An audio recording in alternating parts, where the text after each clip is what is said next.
So let me thank you for the opportunity to talk about the biggest international story of your professional lifetime, which is also the most important international challenge the world will face for as far as the eye can see. The story, of course, is the rise of China. Never before have so many people risen so far, so fast, on so many different dimensions. The challenge is the impact of China's rise, the discombobulation this will cause the United States and the international order of which the U.S. has been the principal architect and guardian. The past 100 years have been what historians now call an American century. Americans have become accustomed to their place at the top of every pecking order. So the very idea of another country that could be as big and strong as the U.S. or bigger strikes many Americans as an assault on who they are. For perspective on what we're now seeing in this rivalry, it's useful to locate it on the larger map of history. The past 500 years have seen 16 cases in which a rising power threatened to displace a ruling power. 12 of those ended in war. So just in November, we'll all pause to mark the 100th anniversary of the final day of a war that became so encompassing that it required historians to create an entirely new category, World War. So on the 11th hour of the 11th day of the 11th month in 1918, the guns of World War I fell silent, but 20 million individuals lay dead. I know that this is a sophisticated audience, so you know about the rise of China. I'm going to focus, therefore, on the impact of China's rise, on the U.S., on the international order, and on the prospects for war and peace. But having taught at Harvard over many years, I've learned that from time to time it's useful to take a short pause just to make sure we're all on the same page. So the way I do this is I call a timeout, I give students a pop quiz, ungraded, of course. Okay. So let's try this, the quiz, timeout, pop quiz. Question. 40 years ago, 1978, China sets out on its march to the market.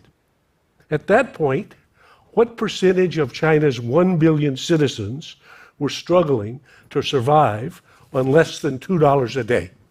Take a guess. 25%? 50? 75? 90? What do you think? 90. 9 out of every 10 on less than $2 a day. 2018, 40 years later, what about the numbers? What's your bet? Take a look.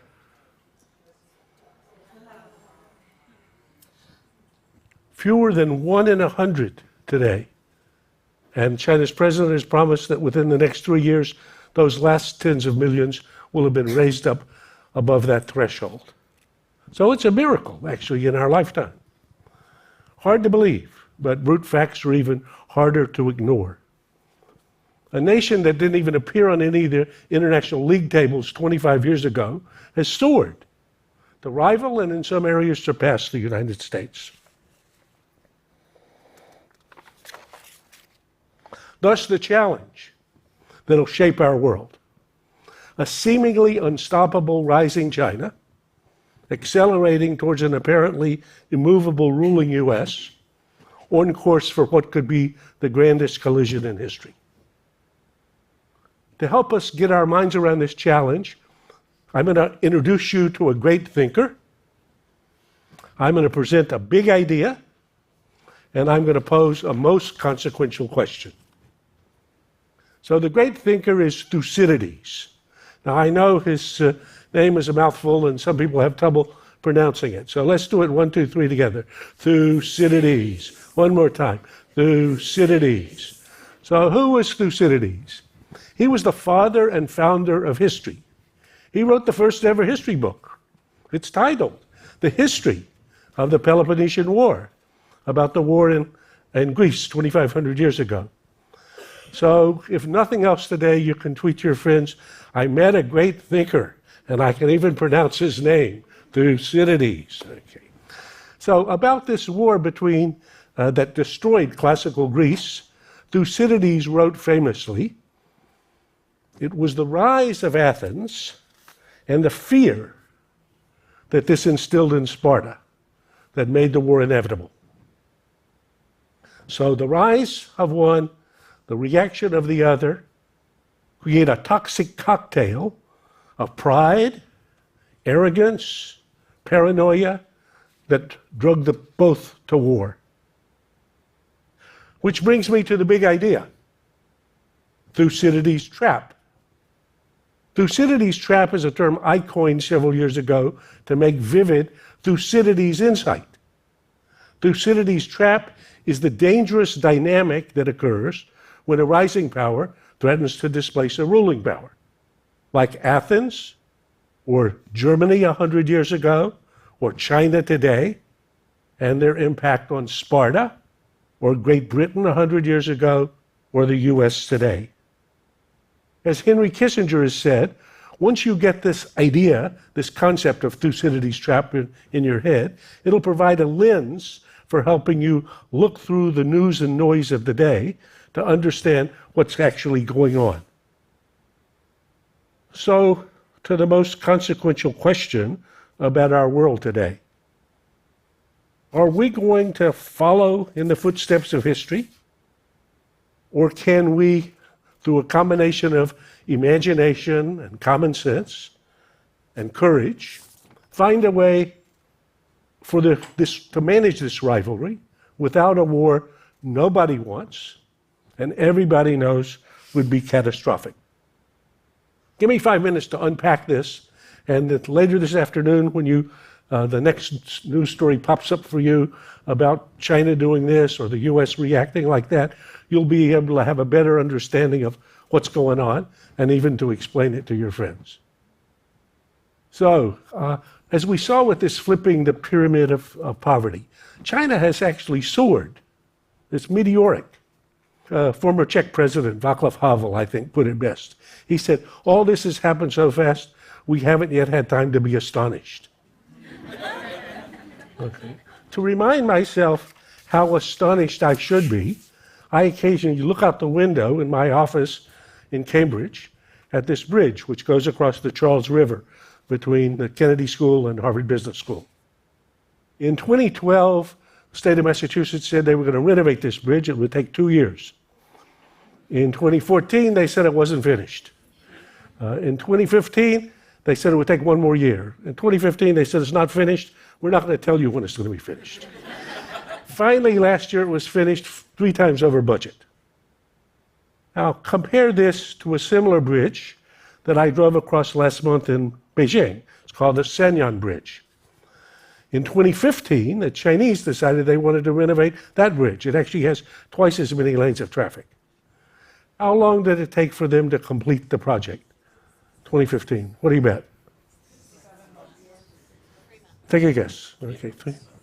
Take a look.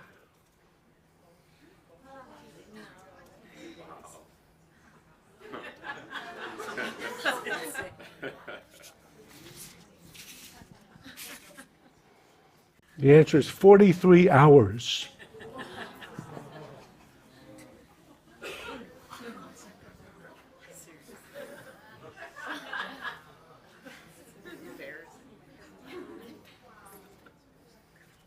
Now, of course, that couldn't happen in New York, yes.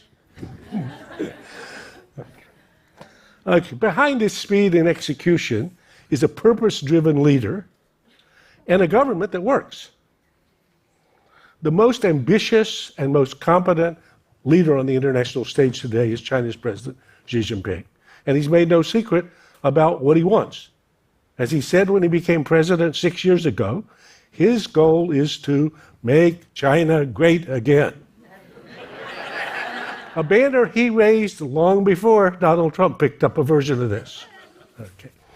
To that end, Xi Jinping has announced specific targets for specific dates: 2025, 2035, 2049. By 2025, China means to be the dominant power in the major market in 10 leading technologies, including driverless cars, robots, artificial intelligence, quantum computing. By 2035, China means to be the innovation leader across all the advanced technologies.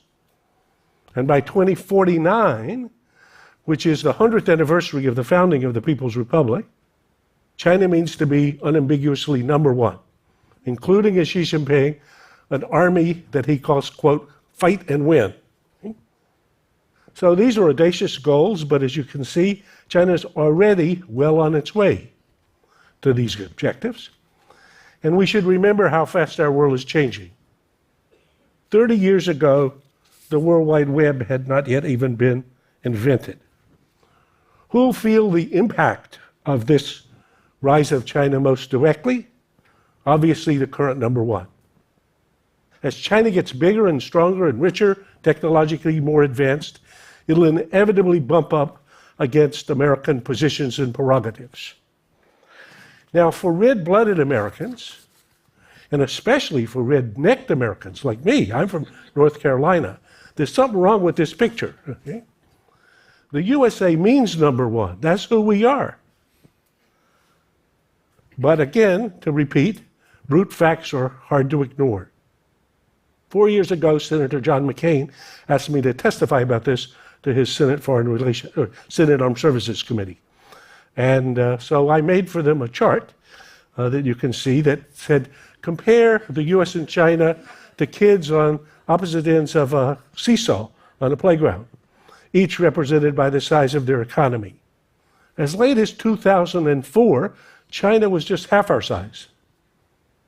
By 2014, its GDP was equal to ours. And on the current trajectory, by 2024, it'll be half again larger. The consequences of this tectonic change will be felt everywhere. For example, in the current trade conflict, China is already the number one trading partner of all the major Asian countries. Which brings us back to our Greek historian. Harvard's Thucydides trap case file has reviewed the last 500 years of history and found 16 cases in which a rising power threatened to displace a ruling power. 12 of these ended in war. And the tragedy of this is that in very few of these did either of the protagonists want a war. Few of these wars were initiated by either the rising power or the ruling power. So how does this work? What happens is a third party's provocation forces one or the other to react, and that sets in motion a spiral which drags the two somewhere they don't want to go. If that seems crazy, it is, but it's life. Remember World War I. The provocation in that case was the assassination of a second-level figure, Archduke Franz Ferdinand, which then led the Austro-Hungarian emperor to issue an ultimatum to Serbia. They dragged in the various allies. Within 2 months, all of Europe was at war. So imagine Thucydides were watching planet Earth today. What would he say? Could he find a more appropriate leading man for the ruling power than Donald J. Trump? Or a more apt lead for the rising power than Xi Jinping? And he would scratch his head and certainly say he couldn't think of a more colorful provocateur than North Korea's Kim Jong-un. Each seems determined to play his assigned part and is right on script. So finally, we conclude again with the most consequential question, the question that will have the gravest consequences for the rest of our lives. Are Americans and Chinese going to let the forces of history drive us to a war that would be catastrophic for both? Or can we summon the imagination and courage to find a way to survive together, to share the leadership in the 21st century, or, as Xi Jinping, to create a new form of great power relations? That's the issue I've been pursuing passionately for the last 2 years. I've had the opportunity to talk and indeed to listen to leaders of all the relevant governments, Beijing, Washington, Seoul, Tokyo, to thought leaders across the spectrum of both the arts and business. I wish I had more to report. The good news is that leaders are increasingly aware of this Thucydidean dynamic and the dangers that it poses. The bad news is that nobody has a feasible plan for escaping history as usual. So it's clear to me that we need some ideas outside the box of conventional statecraft, indeed from another page or another space, which is what brings me to TED today and which brings me to a request. This audience includes many of the most creative minds on the planet, who get up in the morning and think not only about how to manage the world we have, but how to create worlds that should be. So I'm hopeful that as this sinks in and as you reflect on it, some of you are going to have some bold ideas, actually some wild ideas, that when we find will make a difference in this space. And just to remind you, if you do, this won't be the first time. Let me remind you what happened right after World War II. A remarkable group of Americans and Europeans and others, not just from government, but from the world of culture and business, engaged in a collective surge of imagination. And what they imagined and what they created was a new international order, the order that's allowed you and me to live our lives, all of our lives, without great power war, and with more prosperity than was ever seen before on the planet. So a remarkable story. Interestingly, every pillar of this project that produced these results, when first proposed, was rejected by the foreign policy establishment as naive or unrealistic. So my favorite is the Marshall Plan. After World War II, Americans felt exhausted. They had demobilized 10 million troops. They were focused on an urgent domestic agenda. But as people began to appreciate how devastated Europe was and how aggressive Soviet communism was, Americans eventually decided to tax themselves 1.5% of GDP every year for 4 years and send that money to Europe to help reconstruct these countries, including Germany and Italy, whose troops had just been killing Americans. Amazing. This also created the United Nations. Amazing. The Universal Declaration of Human Rights, the World Bank, NATO, all of these elements of an order for peace and prosperity. So, in a word, what we need to do is do it again. Okay? And I think now we need a surge of imagination, creativity, informed by history. For, as the philosopher Santayana reminded us, in the end, only those who refuse to study history are condemned to repeat it. So, thank you.